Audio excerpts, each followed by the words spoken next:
So guys, here's a few things you need to make sure you do so your pipes won't freeze during cold weather.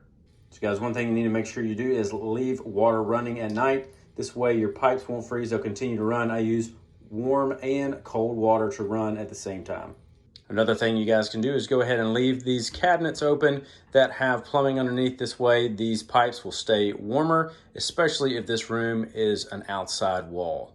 Another thing you'll need to know is where your shutoff valves are.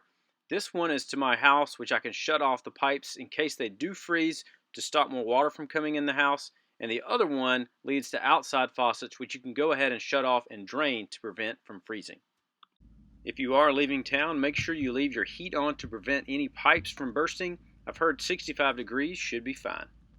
Another thing you want to do is go ahead and take the water hoses off of your house. Make sure you get all the water out of them, and then you want to have something that protects the spigot. You can get a little cover for that. I have a video that shows you how to do that right here. Hopefully that'll help you save some time and money. And if this did help, you can like and subscribe, and I'll see you in the next video.